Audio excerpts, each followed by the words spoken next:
नमस्कार, सुप्रभात। स्वागत है सिलेक्शन गुरुजी ऑनलाइन यूट्यूब चैनल के कांस्टेबल ट्रेडमैन प्रैक्टिस सेशन जुनून बैच में। और रोज प्रतिदिन की तरह रोज की तरह आज पुनः उन प्रश्नों की सीरीज जो प्रीवियस क्वेश्चन के एनालिसिस के बेसिस पर कांस्टेबल ट्रेडमैन एग्जाम्स के लिए तैयार की गई हैं, हम उसकी प्रैक्टिस करेंगे, क्वेश्चंस को डिस्कस करेंगे। और ये जितने भी प्रश्न मैं आपसे डिस्कस करूंगा वो आपके किसी ना किसी कांस्टेबल लेवल के एग्ज़ाम के प्रीवियस क्वेश्चंस के प्रीवियस ईयर के ही क्वेश्चन हैं। तो स्टार्ट करते हैं आज का वीडियो। अगर आप हमारे चैनल पे नए हैं तो चैनल को सब्सक्राइब कर लीजिए और अधिक से अधिक शेयर कर लीजिए। शुरू करते हैं आज का सेशन एक मोटिवेशनल कोट के साथ। हर वो कारण से दूर हो जाओ जो आपकी सफलता को रोक रही है। कह रहे हैं कि हर वो कारण जो आप और आपकी सफलता के बीच दीवार है उससे दूर हट जाइए। विवेकानंद जी ने कहा है कि जो भी व्यक्ति या जो भी दीवार आप और आपकी सफलता के बीच है वह आपकी सबसे बड़ी शत्रु है। तो आप ट्रेस आउट करिए कि आप क्यों सफल नहीं हो पा रहे हैं, उन कमियों को दूर करिए, सफलता निश्चित आपको प्राप्त होगी। बढ़ते हैं सवालों की तरफ। आज का पहला क्वेश्चन ध्यान दीजिएगा। कह रहे कि अगर एक वृत्त की परिधि 3 गुना ज्यादा है, अगर एक वृत्त की परिधि 3 गुना ज्यादा है, छोटे वृत्त जिसकी त्रिज्या 2 इंच है, तो बड़े वृत्त की त्रिज्या क्या होगी। बहुत सिंपल बात समझो, परिधि और त्रिज्या दोनों वन डायमेंशनल है। अगर त्रिज्या 1 है तो परिधि अगर मान लो कुछ है x है, अगर ये है, ये त्रिज्या है ना, और अगर त्रिज्या 3 गुनी हो जाए तो परिधि पे भी कोई फर्क, जिसकी त्रिज्या 2 है, 2 त्रिज्या वाले का क्षेत्रफल परिधि ये त्रिज्या है, और मान लीजिए इसकी परिधि x है, ठीक है। और अगर इसकी त्रिज्या 3 गुनी हो जाए यानी 2/3 6 हो जाए तो परिधि भी कितनी हो जाएगी, कह रहे हैं 1 मिनट, अगर एक वृत्त की परिधि 3 गुना ज्यादा है, अच्छा ये बात है, यानी 1 मिनट, अगर त्रिज्या 2 है तो परिधि x है, अगर परिधि 3x हो जाए तो त्रिज्या कितनी होगी, त्रिज्या भी 2 गुनी बढ़ जाएगी, 3 गुनी बढ़ जाएगी, यानी 6 हो जाएगी। ये आपका ऑप्शन डी सही है। क्लियर है बात। परिधि का त्रिज्या के साथ समानुपात होता है। परिधि जिस अनुपात में बढ़ेगी त्रिज्या भी उसी अनुपात में बढ़ेगी, या यूं कह सकते हैं कि जिस अनुपात में त्रिज्या बढ़ेगी उसी अनुपात में परिधि भी बढ़ेगी। तो सिंपल सा सवाल था। अगला क्वेश्चन, अच्छा ये क्वेश्चन कहीं से मैथ्स का तो नहीं है, लेकिन फिर भी कोई दिक्कत नहीं, इसको देख लेते हैं। ये सवाल है बेसिकली रीजनिंग का, देख लीजिए, फिर भी इसको मैं करा। लोलक की गति आवधिक गति है, घड़ी के हाथ या घड़ी में जो हाथ में घड़ी लगी है उसके सुई की गति जो होगी वो क्या होगी, वो वृत्तीय गति है, वो वृत्तीय गति है, ठीक। अगला क्वेश्चन ध्यान दीजिएगा। कह रहे हैं कि अगर 70 व्यक्ति 98 मीटर लंबी दीवार को 6 दिन में बनाते हैं तो 40 व्यक्ति 12 दिन में कितने मीटर दीवार बनाएंगे। आपके पास फार्मूला आपको रेडी है, टाइम एंड वर्क का ये सवाल है कि m1 d1 by w1 is equal to m2 d2 by w2, यही है। 70 व्यक्ति कितने दिन में, 6 दिन में कितना 98 मीटर लंबी दीवार बनाते हैं, तो 40 व्यक्ति 12 दिन में कितना काम करेंगे बाई w2, ठीक है। 7, अब देख लो, इसको सॉल्व कर लेना है आपको। 6 का 6, 6 दूनी 12, 7 ये 0 से काट दो, और 14 सते 98, 14 हो गया, ठीक। तो W2 बराबर 14 चौका 56 दूना 112 मीटर आएगा। ये आपका 112 मीटर आंसर हो जाएगा। आगे बढ़ते हैं। अगला क्वेश्चन ध्यान दीजिएगा। कह रहे हैं कि एक दुकानदार 1 किग्रा चाय के क्रय मूल्य के बराबर 950 ग्राम चाय बेचता है, उसका लाभ प्रतिशत क्या है। बहुत सिंपल बात समझो कि जितने में एक दुकानदार 1 किग्रा का मतलब 1000 ग्राम खरीद के लाता है, ठीक है, बेच कितना रहा है 950 ग्राम, उतने ही रुपए में, तो ये एसपी है, यानी प्रॉफिट 50 ग्राम का 950 बेचने पे, तो 50 गुणित 950 बटा 100, 0 0 19 पचे 95, तो ये 100 बटा 19, 19 चौक 76, 19 चौक, अच्छा 19 पचे 95, और 5 सही 5 बटा 19%। ये आपका सी ऑप्शन गलत तरीके से है, मिस है। 5 सही 5 बटा 19%, ये आपका आंसर हो जाएगा।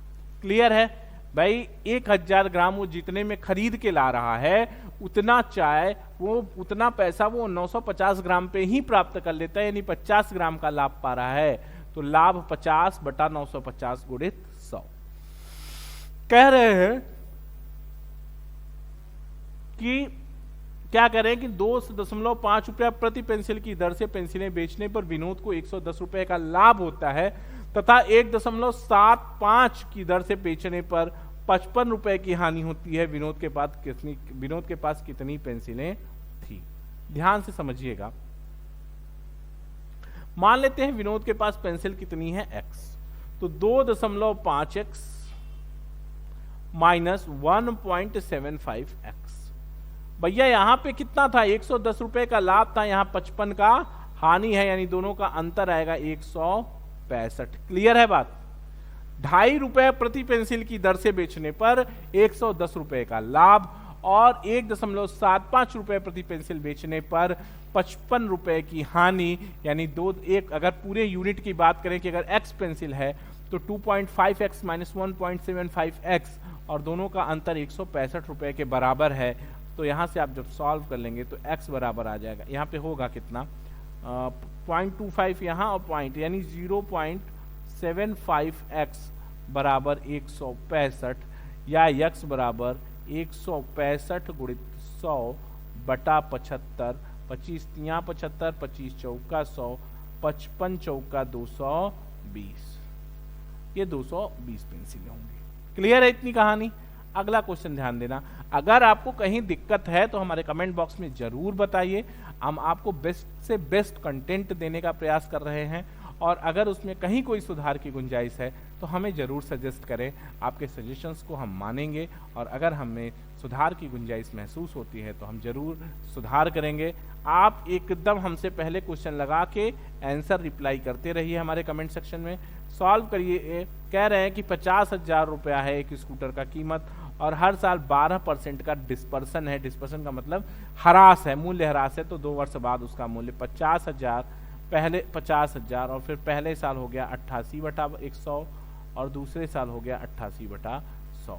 0000 ये 4 जीरो खत्म हो गया, और जब आप इसको सॉल्व कर लेते हैं तो ये आपको मिल जाएगा, आंसर जो है वो मिलेगा 38,720 रुपया। इसको सॉल्व कर लीजिएगा। 88 का स्क्वायर जानते ही आप निकालना, ये -12, ये -12, 12 पर हम 144, 1 हासिल, और 88 में 12 घटा देंगे तो आपको मिल जाएगा 76, 76 1 77 44, ये आपका 77 1 78 44, 1 हासिल भी है, और इसमें फिर 5 से गुणा कर देना है। तो 5 चौके 20, 2 5 चौके 20, 2 22, 2 5 8 40, 1 मिनट, 5 चौके 20, 2 5 चौके 20, 2 22, 2 5 8 40, 2 42, 1 मिनट, कह रहे हैं 88, 12 पर हम 144 की 44 हासिल 1, और ये 88 जाए में से 12 जाएगा तो 76, ये 77 होगा, सॉरी ये 77 है, ये 77 है, तो 7 पचे 35 से 36 आ जाएगा। सही कह रहे हैं आप, ये 77 है, 7 पचे 35 से 36 की 6, 7 पचे 35 और 22, 35 2 37 हासिल 3, और 5 7 35 3 38,720। ये आपका पहला ऑप्शन सही हो गया। अगला क्वेश्चन ध्यान दीजिएगा। 1 से 50 तक के सभी संख्याओं का औसत, आपको पता है n प्राकृतिक संख्याओं का औसत क्या होता है, n+1/2, यानी 50 + 1/2, यानी 25.5। ये आपका बी ऑप्शन करेक्ट हो गया। अगला क्वेश्चन ध्यान दीजिएगा कि ABC की औसत आयु 25 वर्ष है। ABC की औसत आयु 25 वर्ष है, A और B की औसत आयु 28 वर्ष है, तो C की आयु क्या है? ध्यान दीजिएगा कि A + B + C औसत आयु अगर 25 है तो योग 75, और a प्लस बी की औसत आयु 28 है, तो 28 दूना 56। सॉल्व कर लेंगे, सॉरी 56 है ये, सॉल्व कर लेंगे तो ए बी से ख़त्म हो जाएगा और सी बराबर बच जाएगा 19। आपका डी ऑप्शन सही है। अगला क्वेश्चन ध्यान दीजिएगा, कह रहा है, देखिए ये क्वेश्चन थोड़ा सा मिसप्रिंट था, मैंने आपको पहले से ही इसके लिए लिख रखा है, क्योंकि ये शिकायत आ रही थी कि कुछ क्वेश्चंस में प्रॉब्लम है, तो सॉल्व करने के बाद जब आंसर नहीं मिलता है तो दिक्कत होती है। निश्चित रूप से दिक्कत होती होगी, तो इसलिए मैंने इसको पहले ही सही कर दिया। देखिए ए प्लस बी का होल स्क्वायर माइनस ए माइनस बी का होल स्क्वायर अपॉन ए माइनस बी।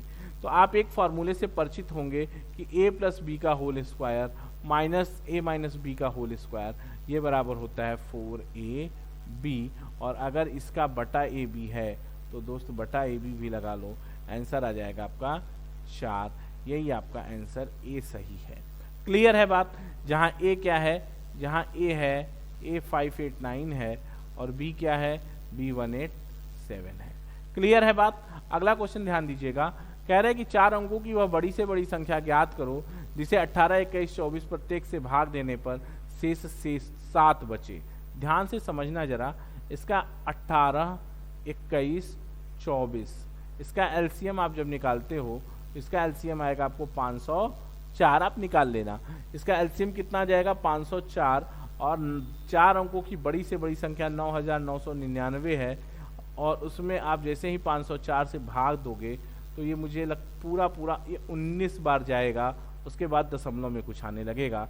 तो 4 अंकों की वह बड़ी से बड़ी संख्या 504 गुणित 19 प्लस 7 हो जाएगा, गुणित 19 प्लस 7। तो देख लीजिएगा कि इसको जब आप सॉल्व करते हैं तो ये आपको मिल जाएगा 9500 और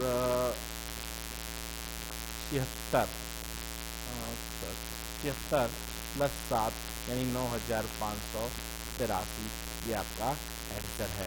9583 आपका आंसर हो जाएगा। ठीक है, अगला क्वेश्चन ध्यान दीजिएगा, कह रहे हैं कि एक नाव धारा की दिशा में 8 किमी की दूरी 1 घंटे में तय करती है।